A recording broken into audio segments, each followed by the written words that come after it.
रूपाली गांगुली और Gaurav Khanna star TV serial Anupama के आज के एपिसोड में बहुत कुछ धमाका हुआ। आपको बता दें कि अगले एपिसोड में आप देखेंगे कि अनुज कपाड़िया फिर एक बार अनुपमा को ये समझाने की कोशिश करेगा कि उसे और अनु को एक और हो जाना चाहिए, लेकिन हमेशा की तरह अनुपमा बात घुमाने लगेगी और कभी श्रुति का तो कभी आद्या का जिक्र करने लगेगी। वो अनुज को ये समझाने की कोशिश करेगी कि श्रुति को उसकी जरूरत है। तब अनुज फिर से अनुपमा को याद दिलाएगा कि वो हमेशा की तरह दूसरों के बारे में सोच रही है और खुद का ख्याल नहीं कर रही है।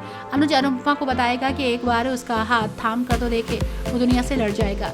अनुपमा नहीं मानेगी और अनुज की बात काटती रहेगी। तब अनुज ये बोलकर वहां से चला जाएगा कि वो जा तो रहा है, लेकिन अब कोई भी अनुज को अनुपमा से अलग नहीं रख पाएगा, खुद अनुपमा भी नहीं। शाहनिवास में जब वनराज शाह पाखी और तोशु के साथ मिलकर घर को बेचने के बारे में बात कर रहा होगा, तब बाबूजी उसकी बातें सुन लेंगे। वनराज, तोशु और पाखी कह रहे होंगे कि बाबूजी, जिन्हें अब चीजें याद नहीं रहती हैं और अपना चश्मा तक रखकर भूल जाते हैं, इस उम्र में उन्हें घर जैसे बड़े फैसले को हम पर छोड़ देना चाहिए। बाबूजी को ये बातें सुनकर धक्का लगेगा और वो फिर एक बार खुद को घर पर बोझ महसूस करेंगे। बाबूजी जाकर लीला को बताएंगे कि कैसे बच्चे पहले हमसे हर बात पूछकर फैसले लेते थे, लेकिन अब उन्हें हमारी ज़रूरत ही नहीं है।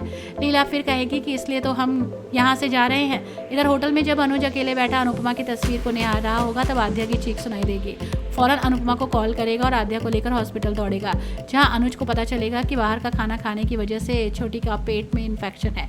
मजबूरी में अनुज आद्या को कुछ वक्त के लिए शाहनिवास में रखने का फैसला लेगा, जहां उसे घर का खाना मिल सके और उसकी तबीयत ठीक हो सके। वनराज मौका देखकर अनुज और अनुपमा पर फिर से तंज कसेगा, कहेगा कि कब तक एक दूसरे के साथ रहने के लिए बेटी का जरिया बनाओगे। अनुज ने ये बात सही नहीं जाएगी और वो इससे पहले कि अनुपमा वनराज को जवाब दे, वो खुद जाकर उसे कहेगा कि उन्हें साथ रहने के लिए किसी को जरिया बनाने की जरूरत नहीं। इसके अलावा वनराज शाह सुहागरात वाले दिन जानबूझकर अंश को डिम्पी और तपिश के कमरे में छोड़ जाने की घटिया हरकत करेगा। वो सोचेगा कि इस दौरान उनके बीच में फासले आएंगे, लेकिन तपिश इस सिचुएशन को संभाल लेगा।